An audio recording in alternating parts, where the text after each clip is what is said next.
नमस्कार, अखबार रिपोर्टर के इस सेशन में आपका स्वागत है। आज हम भारत पाकिस्तान के जो युद्ध की स्थिति बनते जा रही है उस पर आज बात करेंगे। बात शुरू करें इससे पहले आपसे हमारी गुजारिश है कि आप हमारे चैनल को थोड़ा लाइक कर दीजिए, शेयर कीजिए, सब्सक्राइब जरूर कर दीजिएगा और जो भी कुछ राय हो कमेंट जरूर कीजिएगा उस पर। देखिए, कुछ सभी स्टेटों को भारत सरकार ने एक तरह से इन्फॉर्म किया है कि आप मॉक ड्रिल करिएगा 7 तारीख को। यानी मॉक ड्रिल का मतलब होता है कि युद्ध की स्थिति में क्या क्या सिचुएशंस आते हैं उसकी पहले से थोड़ी तैयारी हो जाए, जिसमें ब्लैकआउट करके, लाइट को बंद करके, या मेडिकल का कुछ चीज़ें होती हैं जिसमें किस तरह इमरजेंसी में मेडिकल सुविधाएं दिया जाए, इसकी कोई एक तरह से प्रैक्टिस होगी। अलग अलग डिस्ट्रिक्ट मजिस्ट्रेट को ये बोल दिया गया है कि आप इस तरह से उसका मॉक ड्रिल कराइएगा। देखिए, मैं एक बात आपको बताना चाहता हूँ। जैसे जैसे समय गुजर रहा है वैसे वैसे लगभग वॉर की स्थिति बनती जा रही है, इसमें कोई दो राय नहीं है। वॉर होगा कि नहीं होगा मैं इस पर कोई कमेंट नहीं करूँगा।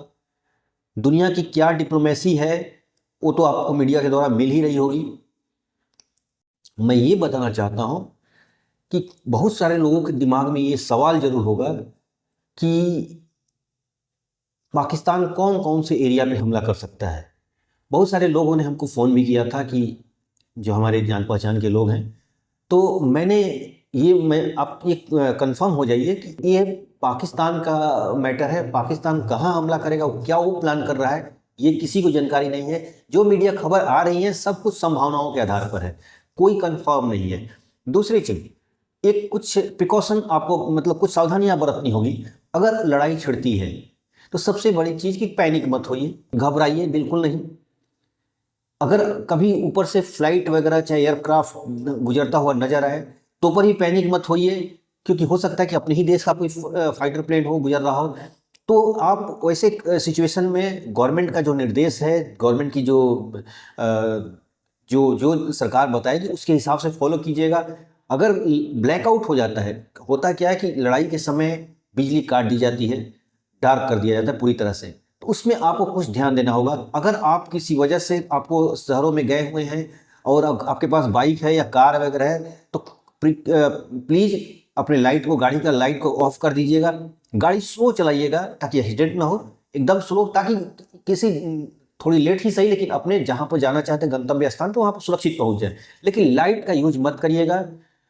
दूसरी चीज़, अगर आपके घर में इन्वर्टर है या जनरेटर है, अब सरकार ब्लैकआउट कर दी है, लाइट काट दी है, तो आप ये मत करिएगा कि आप जनरेटर चला के कि भाई हम तो बड़े ऐशो आराम वाले आदमी हैं, हम जनरेटर चला देंगे। बिल्कुल नहीं चलाइएगा। ये इसलिए किया गया है कि रोशनी अगर ऊपर से जाएगी तो कहीं एक आप सॉफ्ट टारगेट बन जाएंगे और ऊपर से कोई फ्लाइट गुजरेगी वो आपके ऊपर अटैक कर सकती है। ये ध्यान रखिएगा। मैं फिर बोलना चाहता हूँ, पैनिक मत होइए। अभी कोई वार होगा या नहीं होगा ये अभी कोई नहीं बता सकता है। सरकार कब इसका स्टेप्स लेगी, एक संभावनाएं बनती जा रही, इसलिए मैं ये बातें आपको बता रहा हूँ। लाइट अगर बिल्कुल मत जलाइए। अगर आप छोटे शहरों में, जैसे मान लीजिए कि छोटे शहरों में रहे हैं जहाँ गर्मियों के दिन में आमतौर पर लाइट कट जाती है तो छतों पे सोते हैं, तो प्लीज़ आप छत पे मत सोइए, छत पे मत सोइए। घरों में रहने की कोशिश कीजिए। लेकिन अगर अलार्मिंग ऐसा कुछ हो जा रहा है, कुछ अलार्म बज जा रहा है, या आप कुछ ऐसे सिचुएशन में है कि जहां लगता है कि आपके ऊपर हमले हो सकते हैं, तो आप ऐसे एरिया में चले जाने की कोशिश कीजिए जहां पर थोड़ी मतलब डाउन एरिया हो। बिल्डिंगों में आप अगर बड़ी बिल्डिंग है तो वहां पर मत रहिए, क्योंकि हो सकता है उस पर स्ट्राइक हो और आप उसमें फंस जाएं या दब जाएं। इसलिए आप खुले मैदान में ऐसे जगह पर जाइए जहां अंधेरा हो, या अगर आपको संभव हो तो बस्तियों से थोड़ी दूर खेत वगैरह में चले जाइए, वहां पर संभावनाएं कम रहती है अटैक होने की। तो ये तो प्रिकॉशन था, आप उस तरह बरत सकते हैं अपने आप को सावधानी में। और दूसरी चीज़ कि अपने साथ कुछ मेडिकल का फर्स्ट एड रखिए, जैसे दवाइयाँ हो गया, या जैसे कोई चोट लगने का कोई डेटॉल वगैरह टाइप का कुछ, यानी एक तरह का छोटी मोटी हल्की फुल्की बीमारियों की दवाई, बुखार हो गया, सर्दी हो गई, किसी के घर में अगर हो गया, हो सकता है उस समय मेडिकल सुविधाएं ना मिले और आप परेशान हो जाए। अगर आपके घर में कोई बीमार है, खासतौर पर जो बीपी और शुगर के लोग हैं, अपनी दवाइयों को अपने पास रखा करिए। हो सके तो अपने एक ऐसा किट रखिए तो तुरंत आप इजीली उसको लेकर निकल जाइए। दूसरी चीज़, एक छोटा सा बैग रखिए आप। बैग में जैसे बिस्किट हो गया, कोई ड्राई फ्रूट्स हो गए, उसको रखिए। एक टॉर्च रखिए, उसमें थोड़ी सी दवाइयाँ रखिए। अगर आपके घर में 4-6 आदमी हैं तो 4-6 बैग रखिए, छोटे छोटे बैग, और ताकि अगर अलार्मिंग हो तो उस स्थिति में उस बैग को लेकर आप कहीं सुरक्षित स्थान पर तुरंत वहाँ से निकल जाएं। ये ध्यान रखिएगा। एक टॉर्च भी रखिए कहीं ऐसे, लेकिन ध्यान रखिएगा कि टॉर्च की रोशनी बहुत कम, इमरजेंसीज में, कहीं इमरजेंसी में ही जलाना हो तो जलाइए। ताकि ये नहीं कि टॉर्च से लेकर आप पूरी दिवाली बना रहे हैं, इस तरह नहीं करना है। आप टॉर्च लेकर ताकि इसके लिए, ताकि आप कहीं जंगल झाड़ी एरिया में जा रहे हैं तो आपको सुरक्षित उस रास्ते पर पहुँचे, हल्का सा एक टॉर्च रखिए और वहाँ पर चले जाइए। ये सब प्रिकॉशन आपको बरतना होगा, ये सब सावधानियाँ आपको बरतनी होगी। अब देखिए दूसरी चीज़ की, ऐसा लग रहा है कि जैसे अनुमान आ रहा है, मैं जो भी की बता रहा हूँ वो सब अनुमानित है, कोई कंफर्म नहीं है। जो भी मीडिया बोल रही है वो कंफर्म नहीं है। लेकिन एक बात आपको ध्यान दूं कि अगर कोई कॉन्वॉय, जैसे मतलब मिलिट्री का काफिला वगैरह जाता हो, तो अगर आप खासतौर पर सोशल मीडिया है या कि आपके पास कैमरा है, मोबाइल है, तो प्लीज़ उसका फोटोग्राफ मत लीजिए। उसका कोई सोशल मीडिया पर उसको मत डालिए। एकदम उससे गुप्त रखिए जहाँ तक, क्योंकि आप के ये सुरक्षा में जाने वाले लोग हैं।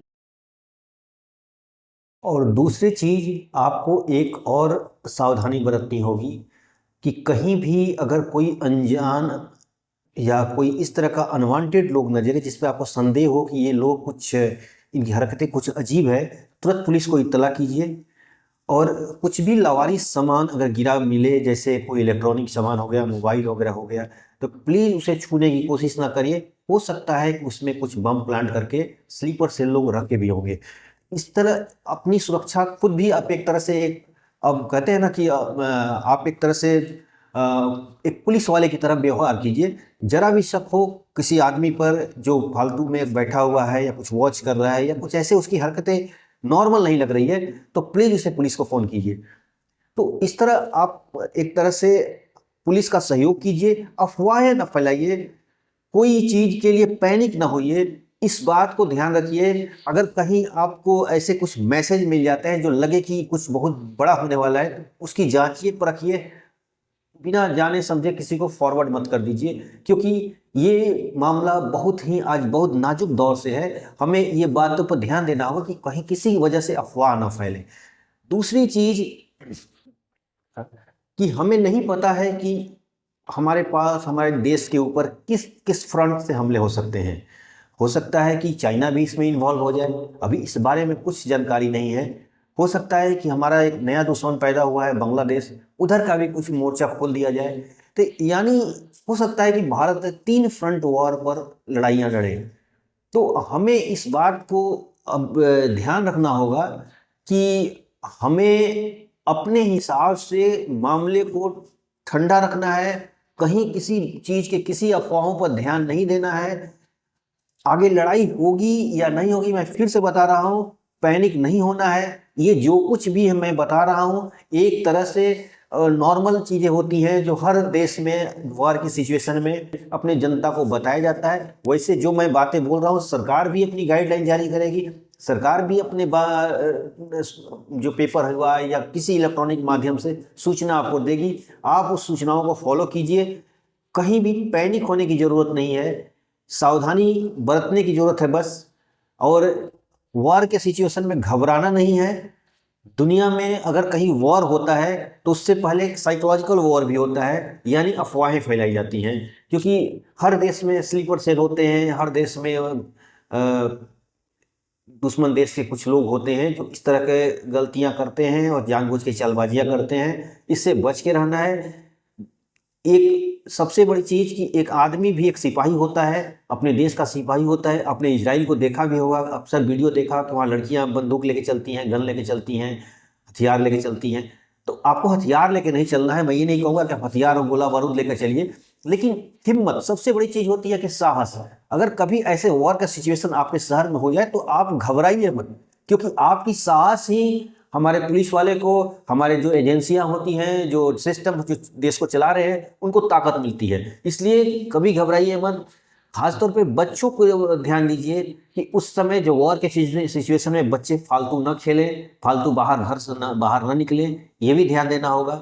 दूसरी चीज़ की जो मैंने बताया कि फर्स्ट एड में हुआ, चाहे बच्चों की जैसे दूध है, दूध में आप पाउडर वाला दूध रखिए ताकि बच्चों को तुरंत उसको पिलाया जा सके इमरजेंसीज में, क्योंकि हो सकता है कि उस समय आपका ताज़ा दूध ना मिले।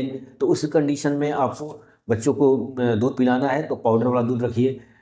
अगर किचन में अगर ज़रूरी है कि किचन में लाइट वगैरह जलाना, तो आप कोशिश कीजिए कि मोमबत्ती जलाइए या कम से कम लाइट जलाइए ताकि आपके घर का किचन तक ही उस रोशनी रहे, बाहर ना निकले। खिड़कियाँ वगैरह पर थोड़ा सा पर्दा वगैरह डाल दीजिए ताकि लाइट, यानी कहने का मेरा मतलब है कि आप उतना ही लाइट जलाइए जितनी आपकी बहुत ज़रूरी हो।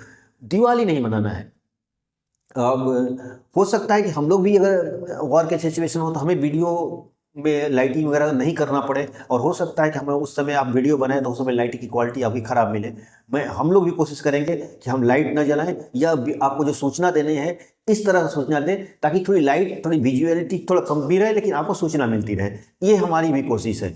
हम भी वॉर के सिचुएशन में इस चीज़ को फॉलो करेंगे और लाइट वगैरह का हम लोग फॉलो करेंगे। मैं फिर भी कह रहा हूँ कि पैनिक होने की ज़रूरत नहीं है। हो सकता है कि लड़ाई ना भी हो सकता है कि हो भी। बस मेरा बताने का मकसद यही था कि आगे जो भी सिचुएशन है उसके लिए पहले से आप मेंटली तैयार हो। तो आज के अंदर बस इतना ही। नए के साथ फिर आपसे मुलाकात होगी। आपसे हमारी गुजारिश है कि आप हमारे चैनल को लाइक कीजिए, शेयर कीजिए, सब्सक्राइब जरूर कर दीजिए। धन्यवाद।